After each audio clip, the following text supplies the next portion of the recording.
Hey there, Rivermen fans. I'm Jason Ruff, and welcome to the Dry Dock Podcast.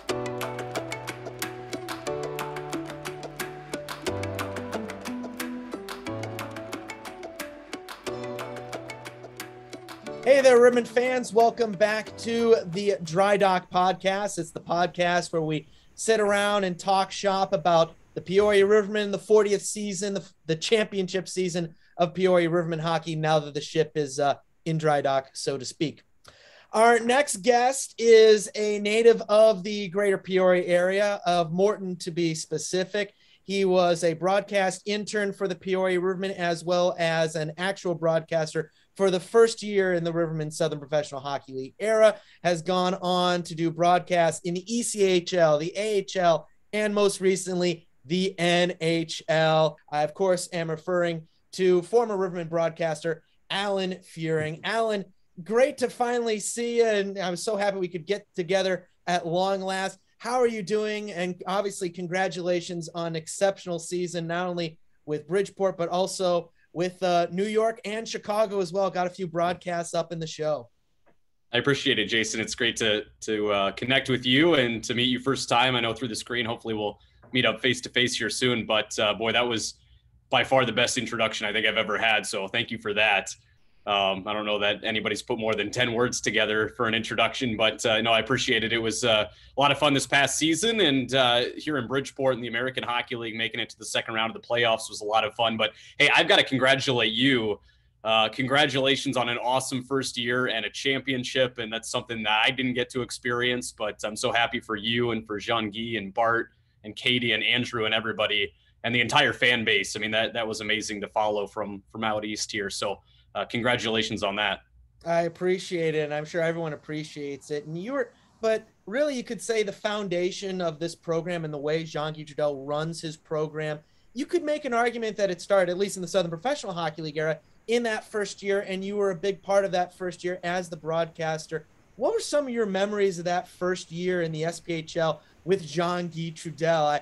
I have it on good authority that Jean-Guy was a little more lively, to put it politely, back in those early days in the SP. Yeah, that's one way to describe it.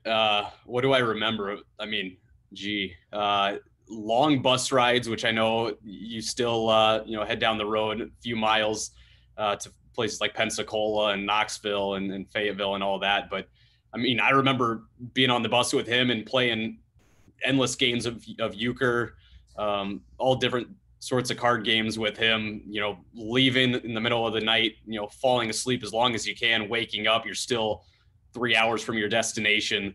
But no, we had some good times. I really miss working with Jean-Guy. He was the man. And, I really liked that first season in Peoria. For me, it was a good way to get experience and to be able to make mistakes and to, have a very supportive fan base there that, was encouraging from day one, not only to the players, but to the staff and to the coaches and myself as well.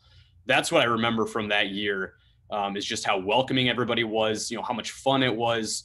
We were a very good team. Unfortunately, didn't make it out of the first round that year, but just setting the foundation for the SPHL, which at the time, nobody really knew what that was all about in the Peoria area. We had just come from the American Hockey League to the Southern Professional Hockey League for the franchise.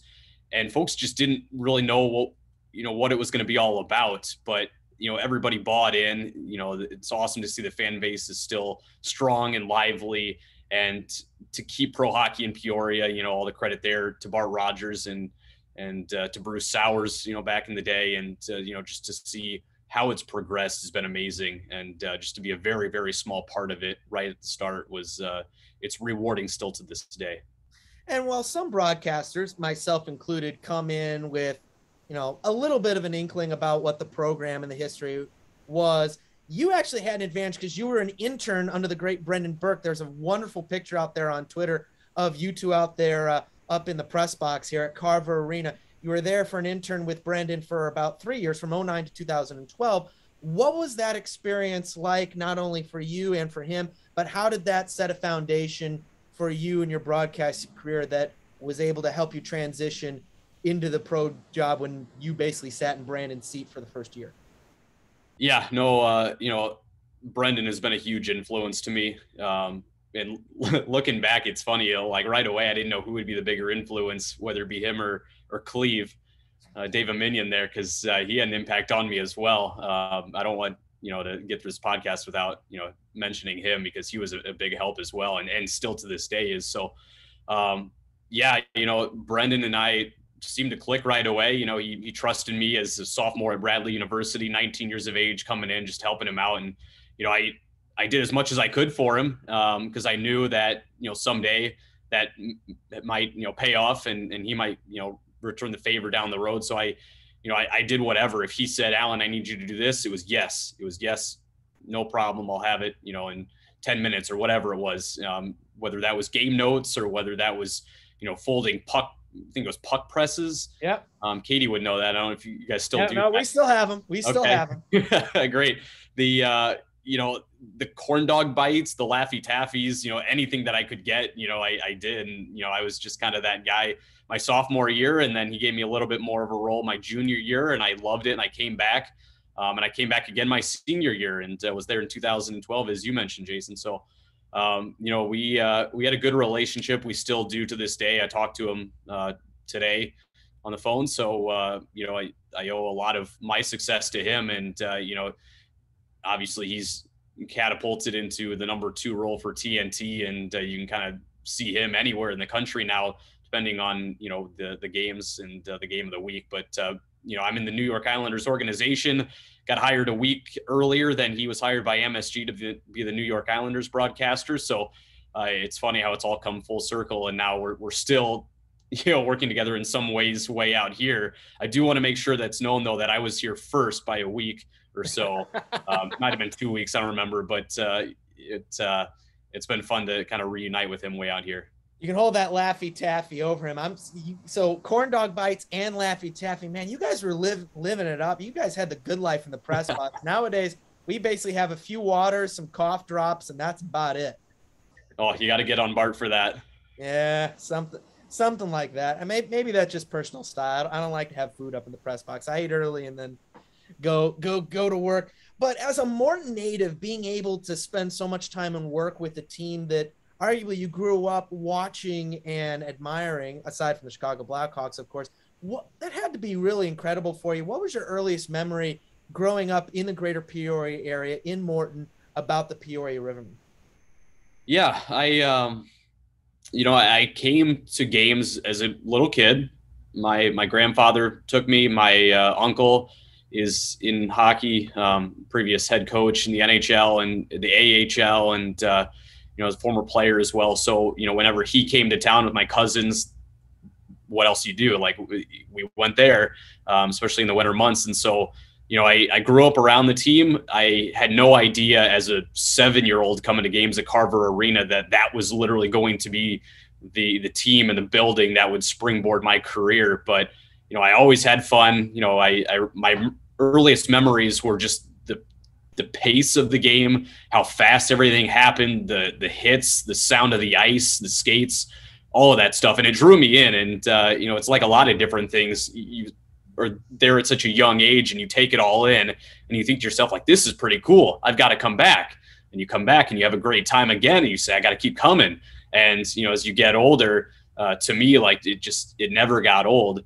And so when I was at Bradley University as a sophomore and I got an email from Brendan asking if anybody in the sports communication department would be interested in being an intern, I said to myself, well, heck yeah, I want to be there. Like you're telling me I get college credit to come to these Rivermen games that I used to come to as a 5-7-year-old. And I get, again, credit to come to these games. I get in free, get one of the best seats in the house. And, there was nothing better than to get experience and to just be a part of it all. And like I said, as a sophomore, I loved it. I came back and I loved it that much more as a junior. So I came back again. And then I just got lucky, when the St. Louis Blues sold the team, it was kind of heartbreak for a lot of fans and certainly for the staff. And I know Katie can talk to you about that too, but it was bad for everyone. But for me, it turned out to be the best thing in the world because that opened the door to a full-time job. And so I reached out to Bart Rogers and all that, but to answer your question, just simply, it's crazy how things work out and how, you take something that you loved as a kid, and that ultimately springboards you into the situation I'm in now.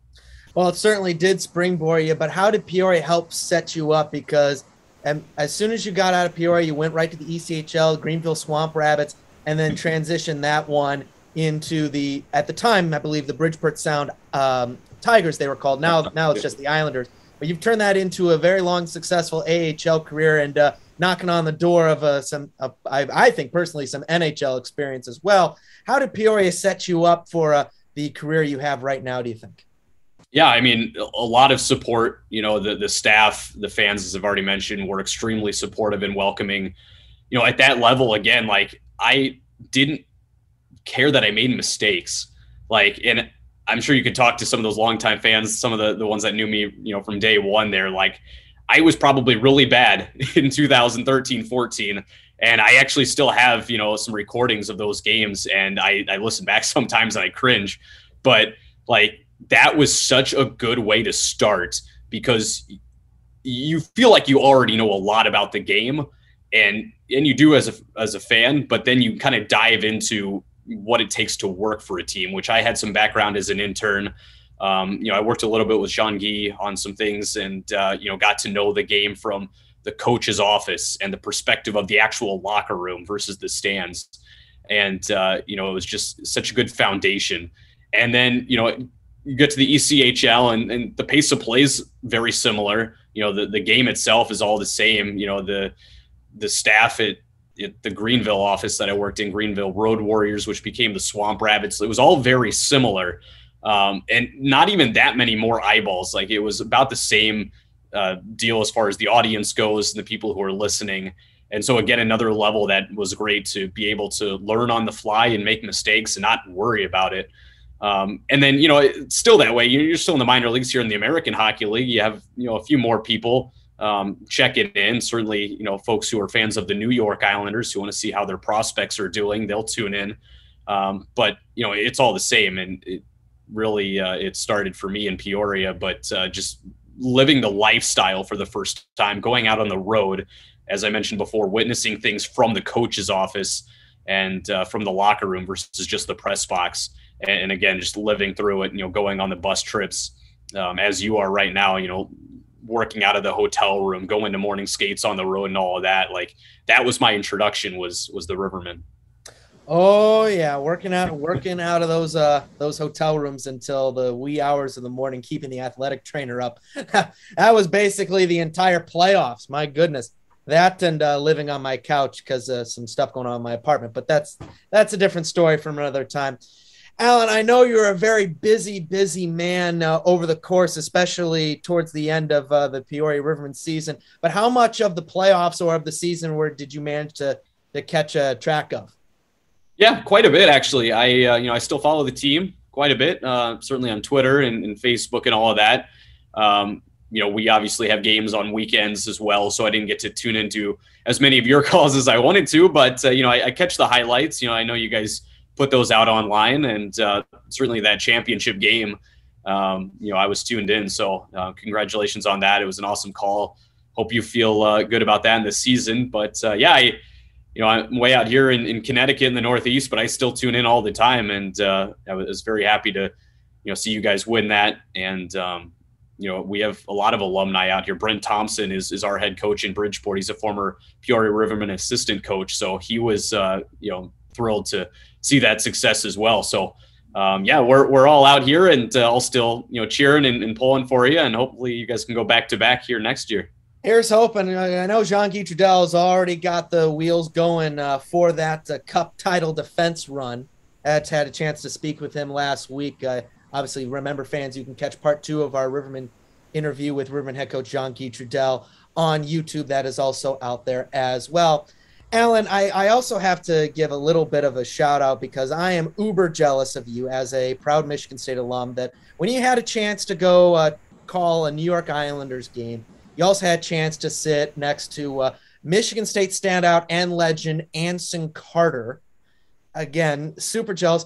But describe what that whole experience was like, because as I understand it, that was kind of spur of the moment for you, wasn't it? Yeah, so I worked with Anson a couple of different times. he did pre and post game and intermissions. Or it might have just been intermissions for the first game I did, which I got a call the morning of. It was a Tuesday, and it ended up being an Islanders and was it Carolina Hurricanes, Florida Panthers? No, I think it was Florida Panthers. But he just happened to be there doing the intermission show with Shannon Hogan. And then I went out and did a game on the road too in Buffalo. And actually I did one in Washington as well. So I guess it was 3 different times I worked with Anson. And super nice guy. You know, folks who aren't aware of him, you know, can find him on NHL on TNT, who does outstanding work with that crew. But he was very nice. You know, the first time I met him, he said, you know, here's my phone number. Please let me know if there's anything I can do for you or how I can help. And so, you know, just little things like that go a long, long way. And, you know, he was the guy that said, don't worry about the wins and losses, because as a broadcaster, you can't control that. But I think the Islanders lost the first 5 games that I did for them. And the whole fan base thought I was a big jinx. And then finally, my 6th and final game I did with them back in April, they ended up winning. It was a game in DC. So, you know, he came up, congratulated me. Him and Shannon Hogan gave me the game puck from that one. And, you know, thanks to the New York Islanders PR staff and equipment manager Scott Boggs and folks in the locker room for getting that puck for me. But they handed it to the MSG people, and you know, those folks gave it to me, and Anson was a part of that too. So very nice guy, very helpful, and continues to be a good friend now. That's a fantastic memory. And you also had a chance to work with the Chicago Blackhawks. You were in the running as a couple of pool replacements to potentially take over the reins of the great Pat Foley. How did that process come about? How did your name get thrown into the mix? And what was that experience like, eventually calling games for the Blackhawks and even doing one with Eddie Olczyk? Yeah, as you mentioned, a whirlwind and something that I never thought would happen became a reality. And I still, to this day, don't exactly know, you know, how or why they trusted me to do a few games, but I'm glad they did. You know, I just, over the years, you know, you become connected with folks in the industry, and you know, one of the folks, Adam Rogoin with the Blackhawks, had you know, I had a previous relationship with, and so I saw the news online, actually on Twitter one day, that Pat Foley was you know, retiring after 39 years, and so I immediately just started thinking of how many people I know, who do I know, you know, where do I know them from, and trying to tie it all to the Blackhawks. And I ended up reaching out, and you know, very long process. But long story short, you know, I reached out to Adam. I sent my stuff in. I said, if there's any way I could ever, you know, be a part of this process, I'd love to. And so he reached out, and you know, they obviously did it a different way than a lot of teams do, where they did kind of the season-long audition process. And so I was fortunate to be one of a little more than a handful of folks who called some games. So I was also very happy to see, you know, folks like Joey Z, who's the Rockford Ice Hogs radio broadcaster, get some games in there as well, because he was very deserving of it. And there was a lot of people who were involved, and, you know, there's only one chair. So Chris Foster's did an outstanding job. You know, he certainly deserves to have that job. So congratulations to him. And it was just a lot of fun to be a part of that process, and to work with Edzo, to work with Paul Caponegri, who I worked with a few games, including one on radio. I mean, it's all stuff that, you know, it's stuff you'll never forget. It's a dream come true, for a lack of a better phrase. But, you know, those are games that I'll look back on 30 years from now and still think, boy, like I got as lucky as anybody to get those games. And I'm glad I did. Kid from Morton's doing great things.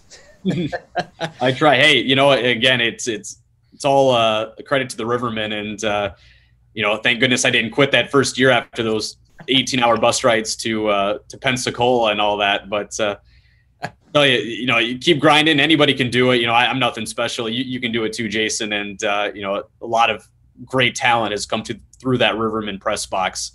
You know, even a guy like, you know, well, Brendan obviously, but Tom Callahan, who was in the NHL for a bit, and you know, was it Matt McConnell, also Michigan State grad. Yeah, out in Arizona, coming through the Rivermen press box. I mean, Andrew Mossbrooks, who was obviously there just before you. You know, he'll go on to do great things in Cincinnati right now. But you know, it's just it's amazing what kind of foundation can be set there in Peoria, and it's such a good place to begin your career.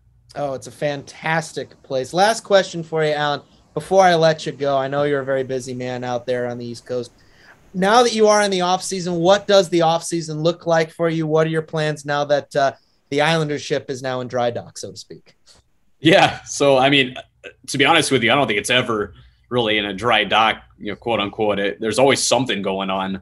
For me, it's a lot of just planning for this upcoming year, trying to get my ducks in a row. The promotional schedule is being put together. Our schedule will come out sometime in July. So it's a lot of just trying to set the foundation, for a lack of a better word, and be ready. So when the schedule comes out, it's just full speed ahead into the 2022-23 season. So yeah, it's a lot of planning. For me, I'm kind of the travel secretary with the team too. So for me, it's a lot of booking the hotels, the buses. I do a lot of team meals as well. So just trying to keep my relationships with all of these vendors and these third parties. So again, when we get a schedule, we can just run right through and start booking everything. So that's what I'm doing right now. Thankfully we do get a little bit of time in June to take a breath and to have weekends free. And, it's not quite as busy, but it certainly isn't, I come in and just sit here for 9 hours and go home. There's more to it. And it's amazing, as and a lot of fans may not know, when you kind of peel back the curtain behind the scenes, there's a whole lot more that goes into the season, even when the season's not going on. Oh yeah. Ain't that the truth? Yeah, it is, but it's a lot of fun, and I wouldn't trade it for anything too. Late nights, long season, but again, I don't know if you feel the same way, but to me, it's all worth it. Absolutely. I always tell people I have the best job in the world, and you do too, Alan, because we don't have to work for a living, so to speak. We get to go in, we get to see these games, we get to tell the stories of not only these teams, but these players, these coaches, to the fans who just love these stories. Yep. Alan, thank you so much for taking the time out of your busy schedule to talk with us. It was great connecting with you. We look forward to seeing all the wonderful things that you are going to do next year and going to continue to do. And we look forward to seeing your voice in the NHL very, very soon. Hey, I appreciate it, Jason. Thanks so much. Best of luck with the podcast and the upcoming season and everything. And please tell everybody hello for me. Thanks, Alan. Will do.